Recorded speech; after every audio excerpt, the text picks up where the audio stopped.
The summer sun hung low over the Norwegian fjords, casting a golden glow on the icy peaks of Folgefonna Glacier.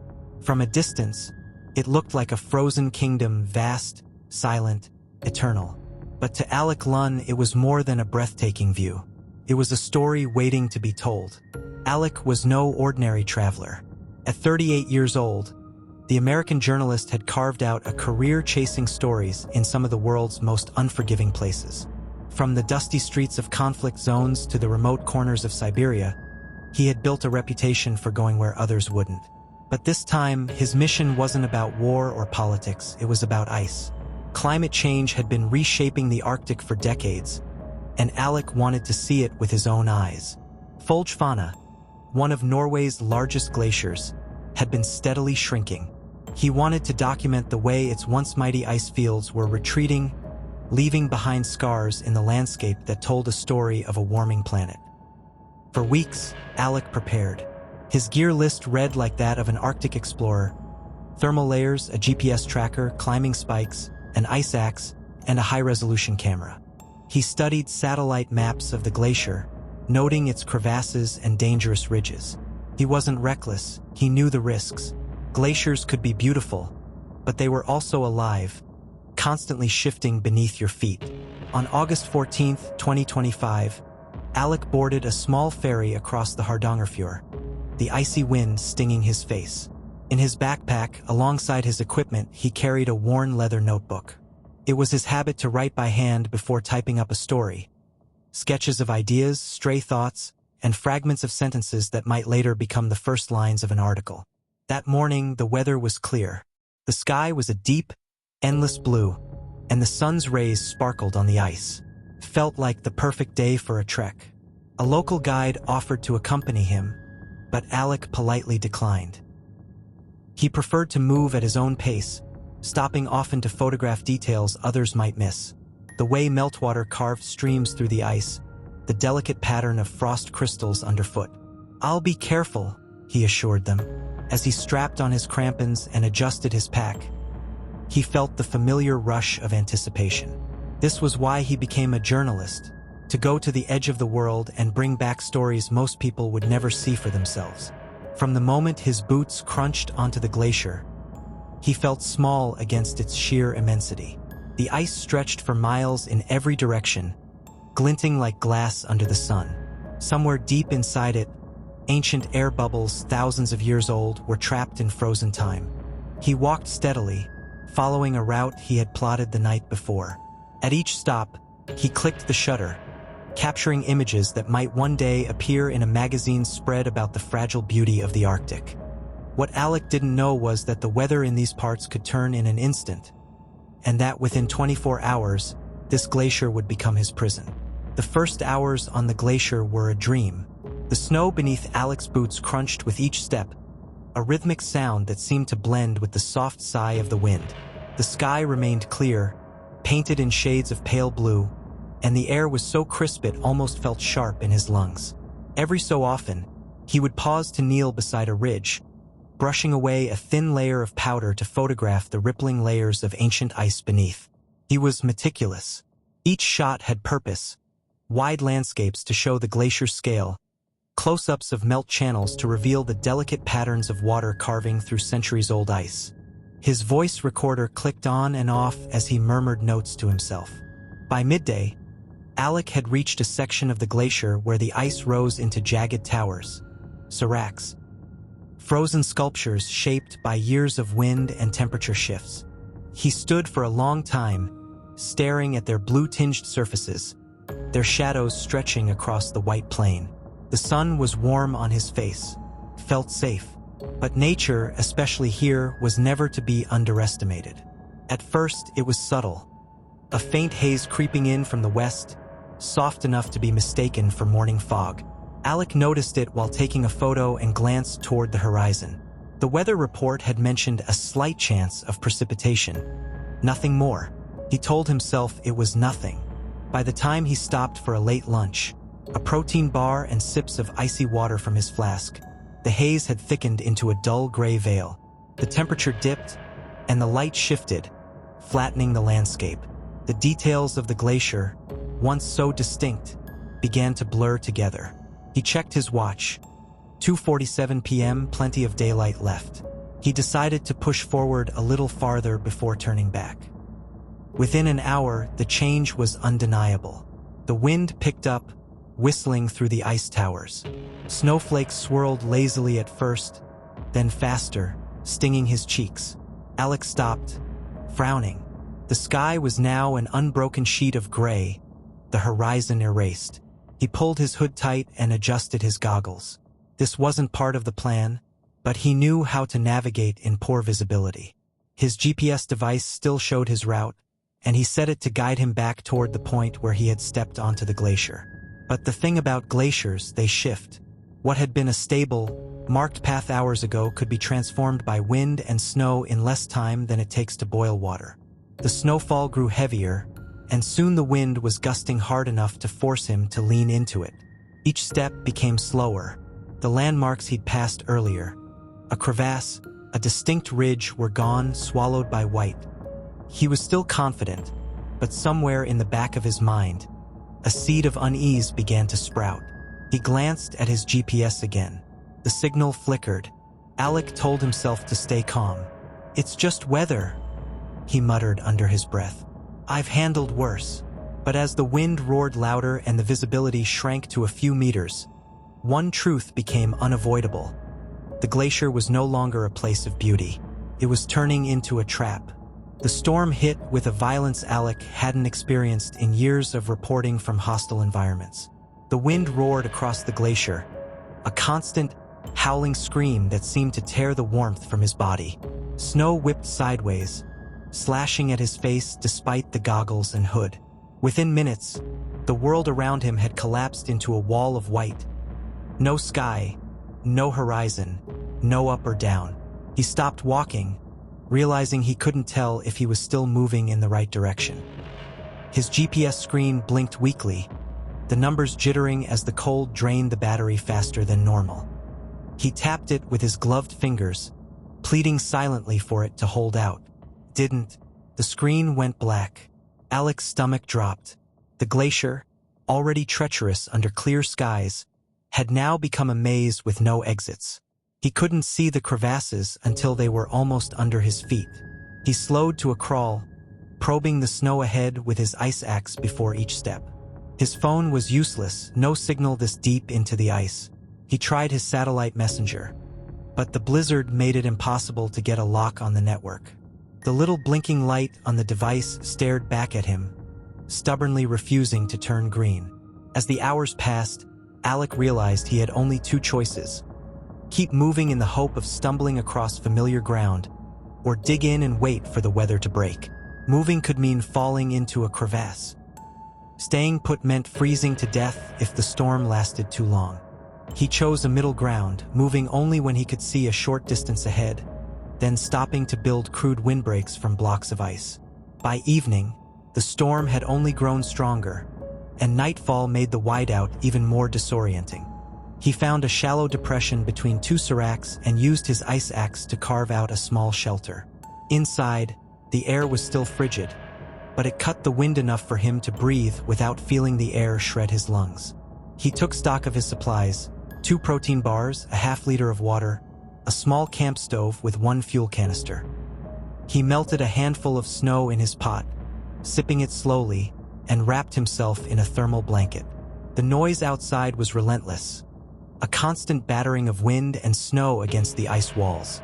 Somewhere in the night, the sound shifted. A deep groaning, like the glacier itself was alive and shifting beneath him, echoed through the ice. Alec froze, holding his breath. He thought of home, of the people who might already be wondering why he hadn't checked in, of the emails and stories he hadn't yet written. He had always believed that preparation and skill could keep him safe in dangerous places. But here, on this frozen expanse, nature was the only authority. When he finally drifted into a shallow, restless sleep, he didn't know that the search for him had already begun, and that the clock was ticking. When Alec missed his scheduled check-in, it wasn't immediately alarming. Glacier weather was unpredictable, and his editors in London knew that sometimes a delayed call was just part of the job. But when a second day passed with no word, concern hardened into fear. Back in Oslo, a close friend contacted the Norwegian Red Cross, reporting that Alec had last been heard from on the western edge of the Folgefonna Glacier. The information traveled quickly, from local police to the Joint Rescue Coordination Center. Within hours, a search operation was authorized. At dawn, a convoy of snowmobiles, rescue sleds, and bundled-up volunteers arrived at the trailhead. Helicopters were prepped but grounded at first.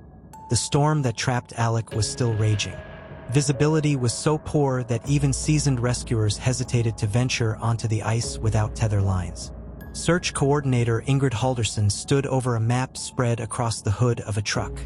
"We start with the last confirmed GPS ping," she said, tapping a red dot. "From there, we grid outward." Teams moved in pairs, each carrying avalanche beacons, thermal scanners, and survival packs. The dogs, trained to detect even faint traces of human scent under snow, strained at their harnesses, eager to work. The first day brought nothing but frustration. The wind erased tracks within minutes. Drone footage, once a valuable tool, showed only swirling white. "It's like looking for a candle in a snowstorm," one rescuer muttered. Meanwhile, Alec's family had been contacted. His parents in the United States were distraught but hopeful. They clung to the idea that he was experienced and resourceful. Still, every hour without news made the silence heavier. On the second day, a brief break in the weather allowed the first helicopter sweep. From above, the glacier was a vast, blinding expanse of ice and snow, broken only by the jagged shadows of seracs. The pilot flew low, scanning for any hint of movement or color that might stand out against the white. Nothing. By the third day, the rescue had become a race against time. Temperatures were plummeting at night, dipping below -20 degrees Celsius. Hypothermia was a constant threat. Searchers expanded the perimeter, covering ground slowly but methodically. A thermal drone picked up a faint heat signature late in the afternoon, but it turned out to be a snow-covered boulder warmed slightly by the sun. Despite the setbacks, the teams refused to give up. In the evenings, back at base camp, rescuers shared updates with one another over steaming mugs of coffee. Ingrid kept morale up, reminding them that people had survived longer in worse conditions. "We're not here to count hours," she said. "We're here to find him." Far away in a hospital in Bergen, a bed was prepared just in case. No one said it out loud, but they all knew. If Alec was still alive, his window for survival was shrinking fast. On the morning of the 6th day, a drone operator scanning the glacier noticed something unusual on his monitor. A patch of color, faint but distinct, amid the endless white. He radioed the coordinates to Ingrid. Within minutes, a rescue team was on the move. By the third morning on the glacier, Alec's world had shrunk to the size of his shelter. The small ice hollow he'd carved out was barely big enough for him to sit upright. He kept his pack at his feet, not because he needed the space, but because keeping it inside meant his few supplies wouldn't freeze solid. He marked time by the dim rise and fall of light through the snow-packed entrance. Sleep came in short bursts, half-dreams broken by the need to shift position and keep blood moving in his limbs. His gloves never came off. He knew that bare skin in this cold could freeze in under 2 minutes. When the wind eased, Alec ventured out to collect snow for melting. Each trip was a gamble. The storm could return in minutes, swallowing all landmarks and forcing him to navigate by memory alone. He learned to stack small piles of ice near his shelter entrance, crude markers to guide him back in whiteout conditions. His diet was brutally simple: a protein bar, broken into pieces to stretch it, and the occasional sip of hot snowmelt from his camp stove. He rationed the last fuel canister like gold, calculating how many more times he could light it before it was gone. The warmth it gave off was almost more valuable than the water. By the 4th night, Alec's mind began to play tricks on him. He heard voices outside the shelter, faint, indistinct, like conversations in another room. Once, he was sure he saw the silhouette of a person standing just beyond the wall of blowing snow. When he crawled out to look, there was nothing but the glacier's endless, empty expanse. To fight the fear, he focused on small, deliberate tasks: tightening his hood drawstring, checking his boots for moisture, repacking his gear so that the most essential items were closest to hand. In survival, details mattered. The fifth day brought a new problem: the sound of deep, resonant cracking beneath the ice. The glacier was shifting, groaning under its own weight. A hairline fracture opened near his shelter, a reminder that even staying still carried danger. That night, the temperature plunged further. Alec could feel the cold gnawing through his sleeping bag, his bones aching with every shiver. He thought about the people who might be searching for him. He imagined hearing the thump of helicopter blades, the bark of rescue dogs. Those thoughts kept him from surrendering to the numbness creeping through his body. On the sixth morning, Alec knew he was nearing his limit. His lips were cracked and bleeding. His water reserves were gone, and melting more snow without fuel meant risking frostbite from holding the pot too long. He sat at the shelter's entrance, staring into the blinding white, unsure if what he saw in the distance was real. A dark shape, moving, growing larger, emerged from the haze. For a moment, Alec thought it was another hallucination. But then came the faint hum of a drone overhead, followed by the unmistakable crunch of boots on snow. Help had found him. The sound was distant at first, a soft humming that grew louder, more distinct against the frozen silence. Alec's heart pounded. He struggled to his feet, every muscle protesting, and stepped cautiously toward the faint noise. The world around him was a blur of white, but through the storm's remnants, he saw it. A small drone, its camera lens trained on him, hovering steadily above the glacier. Moments later, voices echoed faintly through the air, calling his name. He answered with a weak shout, waving his arms desperately. Within minutes, a rescue team appeared, clad in bright orange survival suits, their faces etched with relief and determination. One of the rescuers wrapped Alec in a thermal blanket, lifting him gently onto a sled. The helicopter that had been circling above descended, its rotors kicking up a flurry of snow as it landed nearby. As he was airlifted away from the glacier, Alec's thoughts drifted back to the 6 days he'd spent trapped in the white wilderness. The endless hours battling cold and fear, the moments of despair and fleeting hope. At the hospital, doctors checked him carefully. Despite frostbite in his fingers and mild hypothermia, Alec was remarkably well.